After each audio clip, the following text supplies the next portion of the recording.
Listen carefully to this promise. It's taken from the first chapter, the third verse of the book of Joshua. Here it is. Every place that the sole of your foot shall tread upon, that have I given unto you. Do you believe it? Well, I know it's true. I have proven. But this promise is made not to the outer you. It's made to the inner you. Maybe you're not even aware that there is an inner you, a real you. In the New Testament, it's put in this manner. The natural man receiveth not the things of the Spirit of God, for they are foolishness unto him. Neither can he know them, for they are spiritually discerned. We are told the first man, that is the outer man, is of the earth, earthly. The inner man, the second man, is the Lord from heaven. Now this book from which I read the quote is the book of Joshua. The word Jesus is the Greek form of the word Joshua. They are identical in meaning. They mean literally to say, there is a Savior in man. And all the promises of the Bible are addressed to that inner man, that second man, that is the Lord from heaven. Not the outer man. The outer man is limited to the evidence of his senses. He is limited to what reason allows, what it dictates. But the inner man has no limitation. Every place that the sole of his foot shall tread upon, the same give I unto you. Now let me show you how it's done. For I was confronted with what seemed at the time to be an enormous problem, an impassable barrier between myself and my objective. I hadn't seen my family in Barbados for the entire war year. So the first ship out of New York City that sailed for the Indies, after the war was over, I sailed with my little family for Barbados. We took a boat that took us to Trinidad, and from there we flew to Barbados. On arrival, my brother asked me when I intended returning to America. Well, this was early January. I said, we are home after so many years. I would like to remain through maybe the end of April and return around the 1st of May. Then said he to me, of course you arranged your return while you were in America. I said, no, I didn't. He said, Neville, how could you have left America, that is the capital of the world? Everything goes on there, especially in New York City. And if any passage could be arranged, certainly it should have been done in New York City. Do you realize that there are literally thousands, tens of thousands of people waiting all through the island for passage to America? And little Barbados has nothing to offer. There are only two ships that ply the waters. One sails out of Boston carrying 120 passengers, and one sails out of New York carrying only 60. And I am told that all space, all available space is already committed right through the month of September. And here it is January. Not only the space is committed, but there are actually thousands of people waiting on a waiting list. If you put your name down with your family or tree, you are at the bottom of the list. It will take 2 years to get out of there. I didn't tell him what I'm telling you now. I didn't wish to disturb him because he didn't know or was not familiar with this technique. I made no effort to book passage. I simply put my name, yes, at the bottom of the list. But I wasn't concerned. This was January, and I am in Barbados for vacation. So I'm not really concerned and spoil my vacation about the lack of passage. I wanted to get back to New York City around the 1st of May. So this is what I did based upon this promise. At the very end of March, I saw the ship that sailed for New York, leaving the boat, leaving the bay. I had a good mental picture of what she looked like, a small one. So that day, as I returned to my hotel, after lunch, I sat in a nice easy chair in my room, and to see what I did. I knew that if the inner man could perform an action, that the outer man would be compelled to duplicate it. For whenever the action of the inner self corresponds to the action which the outer self must take to appease desire, that desire must be realized. So I made as lifelike and as living a representation as possible of what I would see and what I would do and what I would hear were I physically present on that ship. But I knew one thing I would have to do if I sailed. You see, in Barbados there is no deep water harbor. That is not as yet. So all passengers must take a small little ship. We call them tenders. That's a little launch. And move off maybe a mile or maybe 3/4 of a mile to sea. then your little ship is lashed alongside of the big ship, and the gangplank is lowered, and you walk up the gangplank. That's one act I would have to perform if I sailed on that boat. I could perform it as a visitor, but the emotion of someone who actually is sailing differs from the emotion of one who is only visiting, seeing a friend off. So I had to catch a sort of a mixed emotion. For it was a peculiar, sweet sadness. I was leaving a very wonderful and large family behind me that I had not seen in 6 years. Although I was returning to a home that I loved in New York City. I was happy to get back, or to be sailing, but I was sad at sailing. That sort of feeling that mixed together joy and woe. As the prophet says, joy and woe are woven fine, are garments for the soul divine. So I knew exactly what he meant, the experience of mixing these two emotions into something that was a sweet, sweet sadness. So, with fixed in my mind what I would have to do, I'm sitting in a chair like I'm sitting here. I first induced a dreamy state. And the reason for that is this. We are told in the book of Job, in a dream, in a vision of the night, when deep sleep falleth upon men, in slumberings upon the bed, then he openeth the ears of men, and seeth their instruction. Well, I knew the one who would see it was within me, for God is in man, not on the outside of man. God in you is forming mine. So the one in me would have to be my own wonderful I am. That's the God in man, man's consciousness. And that in a man is his son, his only lovely begotten son, which is my imagination. So sitting in that chair, I induce a drowsy state. For this is one thing it does for us. That dreamy, drowsy state that borders upon sleep. But you induce it only to a certain extent. If you carry it too far, you go to sleep. And then you lose the control of the direction of your attention. That's something you must always maintain and be under your control, not the control of another. So I had to induce it, but only to a certain point. And just before I slept, I arrested that state. You may say that consciousness is likened to an ocean or to a tide. It ebbs and it flows. The ebb tide is this very moment, when my critical faculties are being exercised. I know exactly where I am seated in the studio and what I'm doing. That is not the state of the flood tide when I do not know what I'm doing, which is the unconsciousness of sleep. But between these two extremes of the flood tide of unconsciousness in sleep and the ebb tide, when all the critical faculties are being exercised, there are any number of intermediary states between these two extremes. I wanted the state that borders upon sleep. So because I'm speaking of a tide, I will call that now the high tide. This high tide lifts a man easily off the bar of his senses, where he is so long laying stranded. So I was stranded on my senses, for they told me I couldn't get out of the island. All that I heard my brother tell me, my father tell me, they confirmed my senses. So here I am stranded on the bar of my senses. But I knew I could lift myself off what they knew, and what my outer man knew, the critical faculties knew, and actually sail away to my place in New York City. So all I wanted to do was to perform an act, which action implied that I was saved. With that clearly in my mind, I took myself in this chair, induced the drowsy state, and just before I lost control of the direction of my attention, I started the action in my imagination. And this was what I worked out.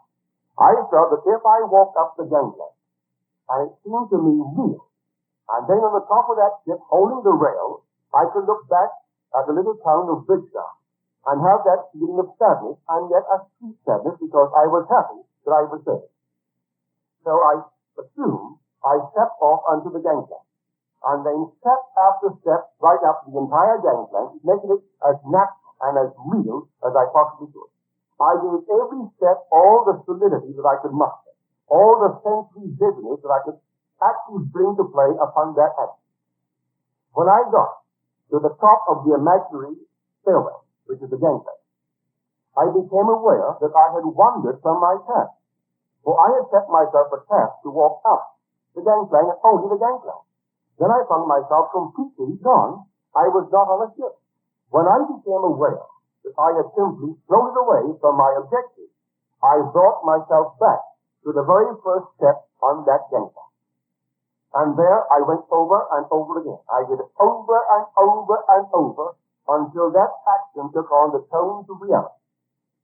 When it seemed to me normal and naturally real, I then felt I was actually performing it in the right way. So I kept on doing it, and then I went sound asleep in the act of walking up the gangplank. This was on a Thursday afternoon, I would say about 2:30 to 3. The next morning, Friday, at 10:35, the Alcor Steamship Company called me and offered me passage on the next sailing, which was the 21st day of April, putting me back in New York City on the 1st of May.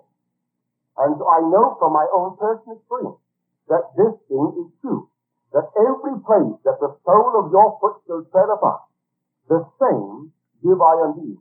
If you could now conceive of what you would do for you in possession of what you want to be in this world, and then having conceived it so that it's clear to you, a vivid representation of exactly what you would see and do and touch, well then, do it.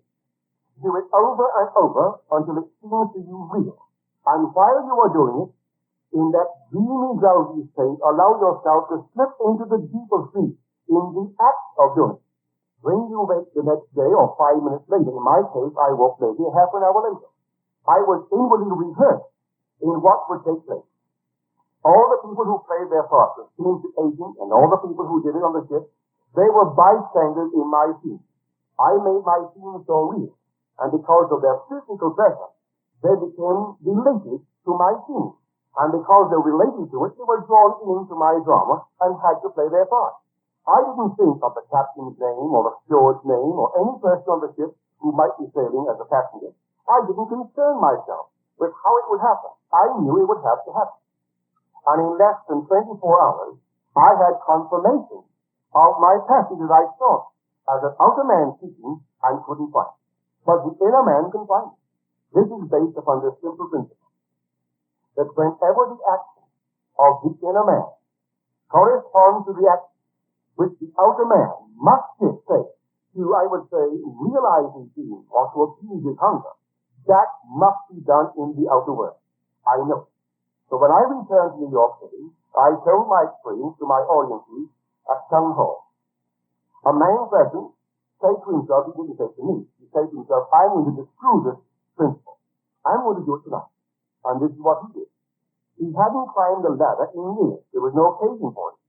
But that night, because he had never climbed it, not never, but he hadn't climbed it in years, he thought he would do that, for there was no occasion for climbing the ladder. So he sat in his easy chair.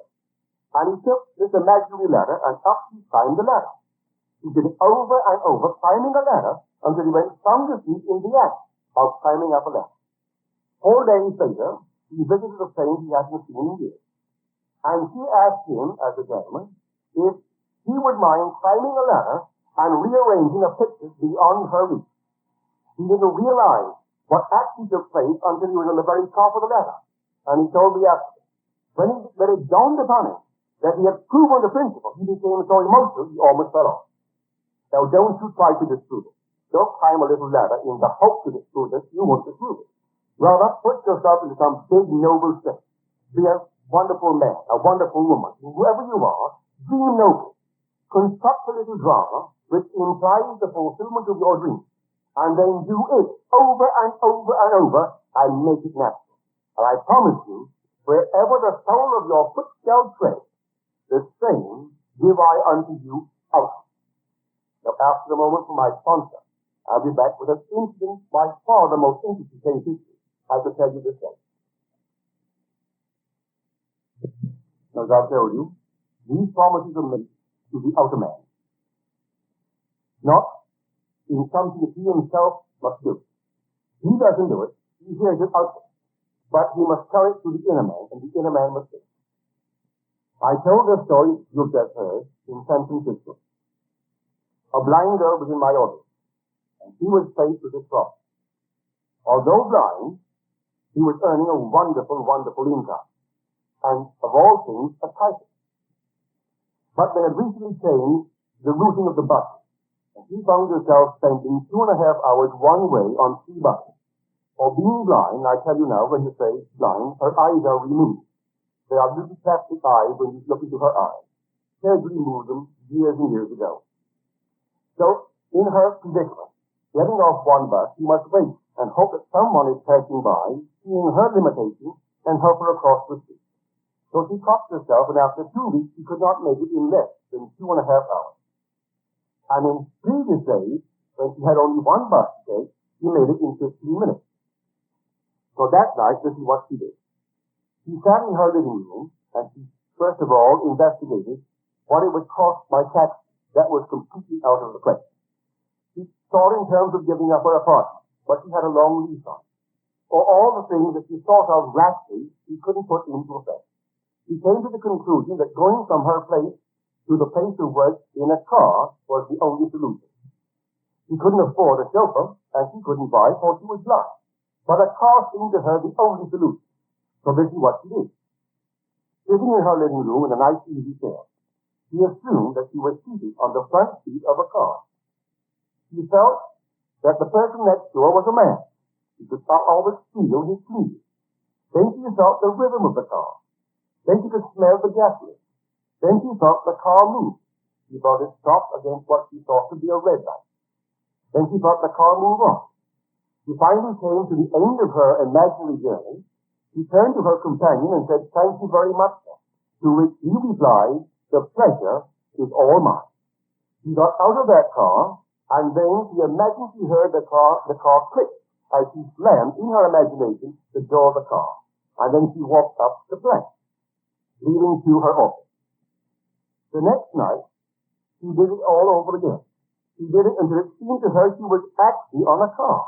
She could actually see herself on a car and riding down the streets of San Francisco, stopping in front of her office building, getting out, thanking her passenger, or rather her driver, and then making her way up the ramp.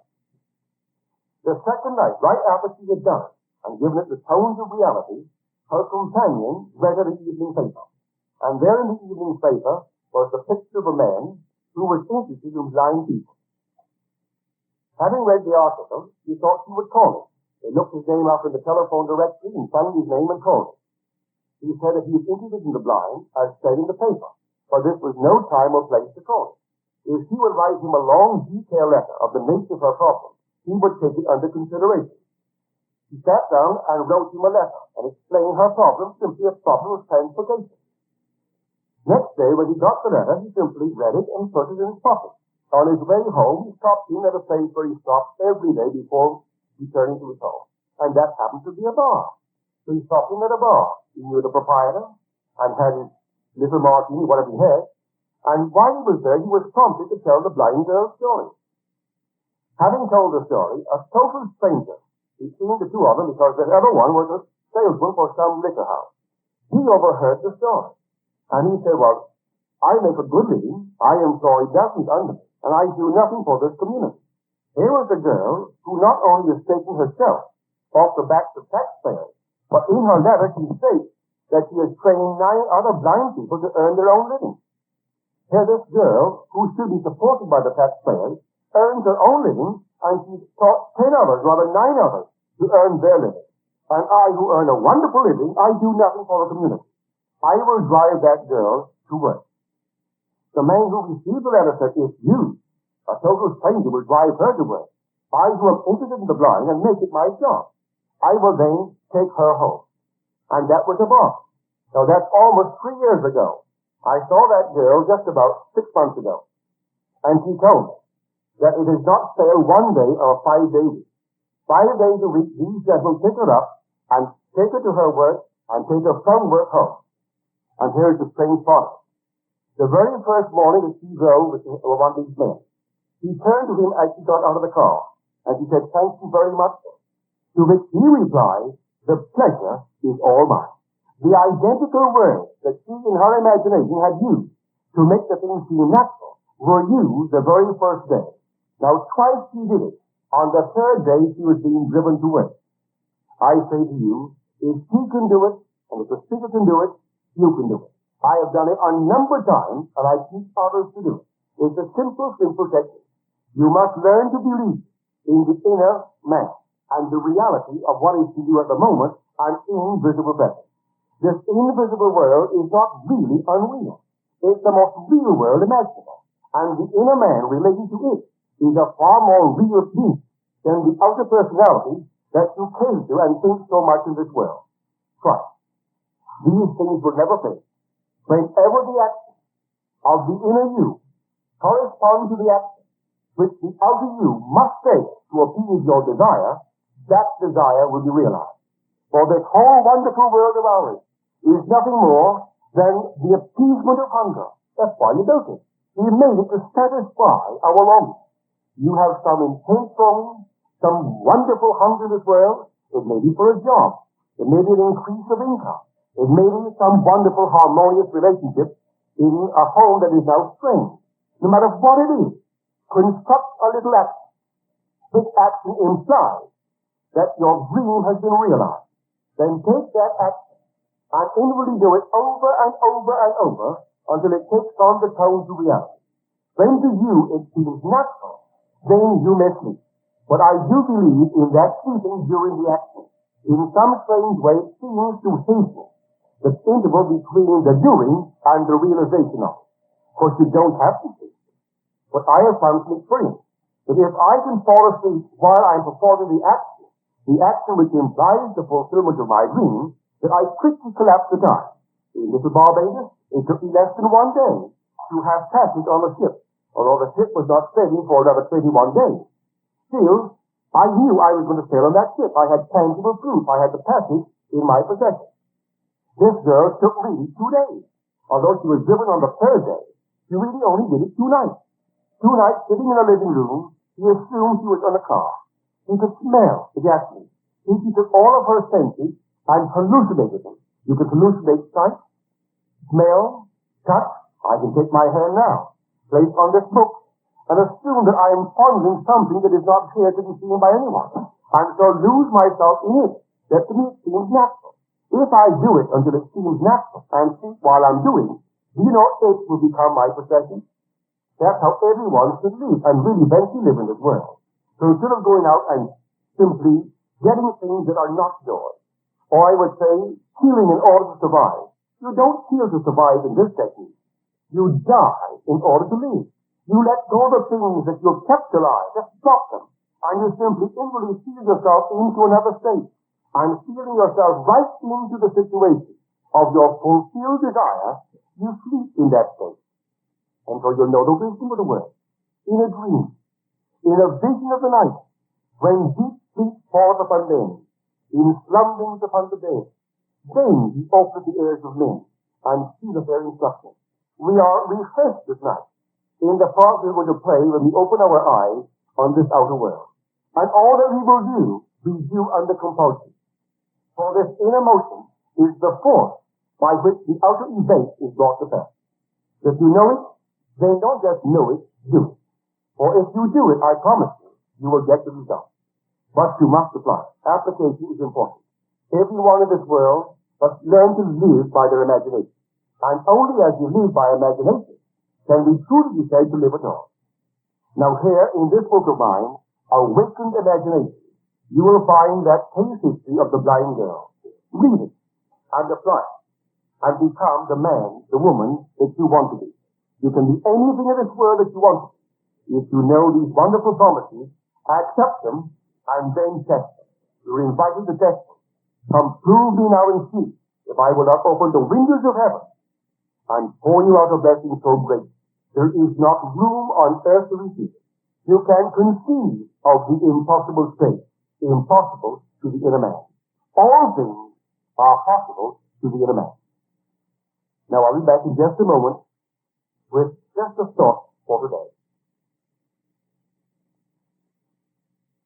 Today is to remind you that every place the sole of your foot shall tread upon has been given unto you. Goodbye, and thank you.